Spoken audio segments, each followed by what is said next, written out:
And if you match the move from October 2010 to April 2011, where silver went from like 20 something to 50, silver's going over 100 to match Gosh. that ratio scale over in the next handful of months. Okay.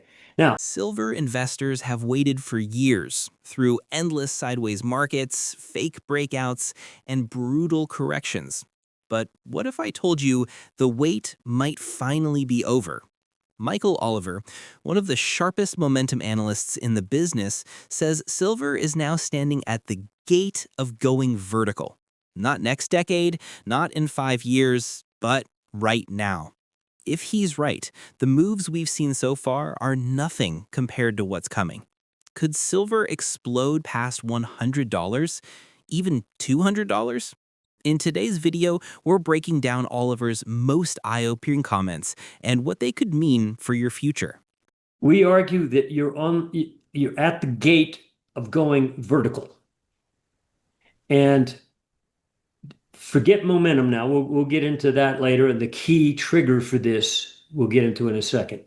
Just looking at the price charts, a log scale. If you measure what happened in the last 6 months of that vertical move that peaked in 1980, When Oliver says we're at the gate of going vertical, he's pointing to a stage in markets where prices stop creeping and start leaping. In 1980, silver's final 6 months weren't slow and steady. They were explosive. That's what he means by vertical. It's a warning that history shows silver doesn't rise gradually forever. Once momentum builds, the market often turns into a rocket launch. Of course, vertical moves are exciting, but they're also dangerous because what goes up that fast often comes down just as violently. Doing really good. So this is a fantastic time if you're a gold and silver player to be alive, isn't it? So let's start out talking about gold and silver and we'll work our way to the miners and anything else that we want to cover here. So yeah, talk to me about where are we at in the gold market and the silver market here? You pick. well, I know if you look at a price chart, a current price chart, arithmetic scale of gold or silver, you think, oh, wow, it's just gone ballistic. I got to take profits. Okay. The bigger context is totally different than what you see on that screen. The screen looks like, yeah, I've gone ballistic compared to the price action that prevailed over the last couple of years, which is more layered. You know, in fact, there was a period just April, May, June, July, August where gold was dead sideways. Okay, but we got this chart's very informative. And I'm possessed by it. Okay, as a technician, this shows silver price on a logarithmic or ratio.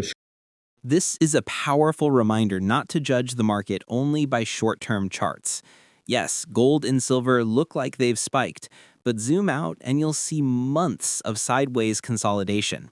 That's actually bullish. Consolidations often act like a spring being compressed before it's released. Investors who panic and take profits too soon often miss the real move, which usually comes after the sideways grind. But remember, sideways periods also test patience, and not everyone can sit tight long enough to catch the breakout.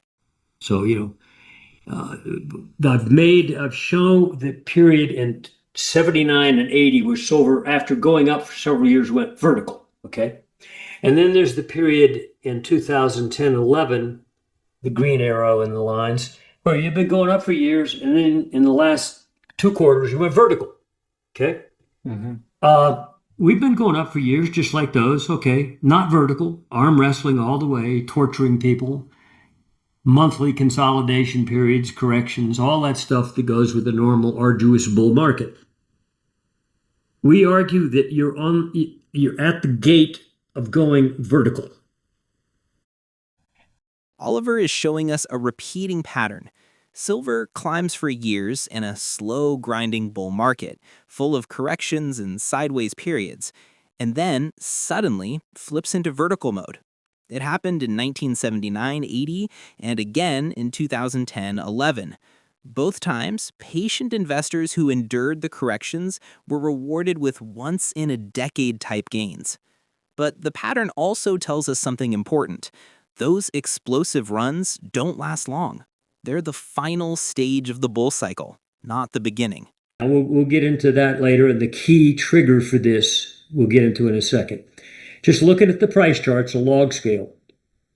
If you measure what happened in the last 6 months of that vertical move that peaked in 1980, that's the red up arrow with the two horizontals showing where it started and where it ended. 6 months, you went from like $8 to 50. Okay, so we mark that distance on the log scale chart there. Okay, forget that. Now let's go to the 2010-11 period, where you also went up to the $50 level. And in the last 6 months there, between the green horizontal upper line and the green horizontal lower line, you went up X amount there. Okay, we mark that with the green arrow. Now, when we take those two arrows, the green arrow showing the logarithmic dimension of that move, 2011, and the red arrow to the 1980 peak, and move them over to the present. At the present price, if you go vertical, and I'll give you that argument in a minute, equaling the 1980 surge, 79.80 surge, you go up to $200 or so, okay, logarithmically. And if you match the move from October 2010 to April 2011, where silver went from like 20 something to 50, silver's going over 100 to match that ratio scale over in the next handful of months. Okay. Here's the dramatic forecast. Oliver says if silver repeats its 1980 performance, we could be looking at $200. If it repeats 2011, then over 100. And the timeline he suggests isn't years, it's just months. That's shocking, but not impossible. In 1980, silver more than quadrupled in less than a year. In 2010-11, it doubled in 6 months. History proves silver can move with breathtaking speed. But investors must also remember those same explosive rallies in the past ended with equally sharp crashes. Vertical gains are exciting, but they come with vertical risks. Well, aside from the certain fundamental arguments and also the fact that silver ain't going to stop at a triple top, guys. Okay. You want to sell at 50, go be my guest. You'll be buried. Okay. The question then is, though, once we get through that silly nonsense level of 50, because frankly, it is nonsense because it's so many years ago that in real dollar terms, factoring in the degradation in the real buying power of the US dollar, remember it doubles and almost doubles in quantity every decade. So it's a junior version of the Weimar. Okay, silver would be $200 just to match the 1980 high or something. Oliver dismisses $50 as a serious resistance level. Why? Because inflation has eaten away at the dollar's value since 1980. Adjusted for real purchasing power, silver's true high wasn't $50. It was closer to $200 in today's money.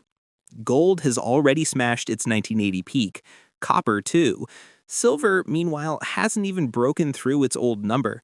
From Oliver's perspective, that makes silver the laggard, but also the metal with the most room to play catch-up.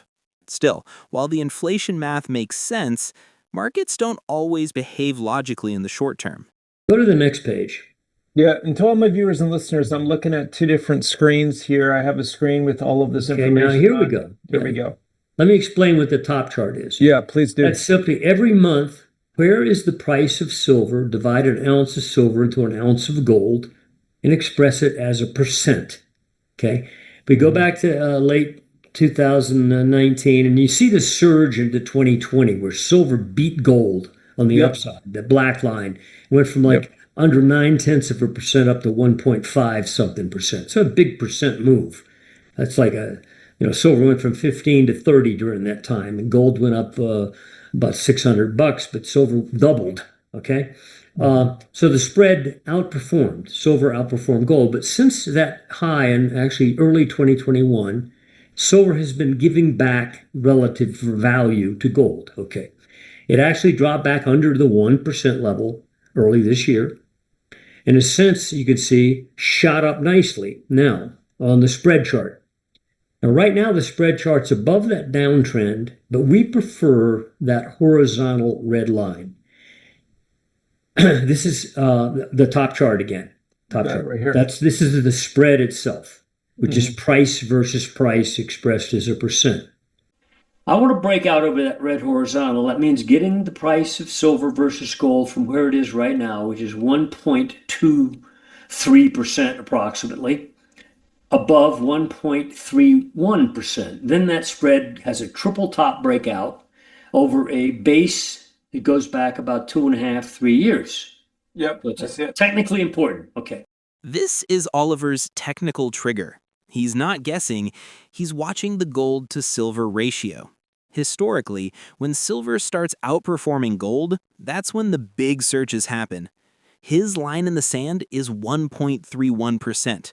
If silver breaks above that, it signals a breakout that's been building for 3 years.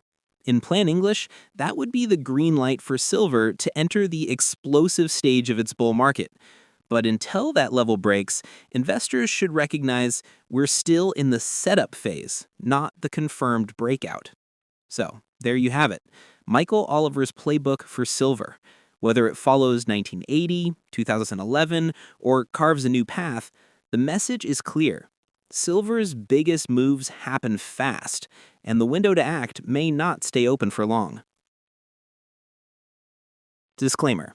This video is for educational and informational purposes only. It does not contain financial advice. Always do your own research or consult a licensed financial advisor before making investment decisions.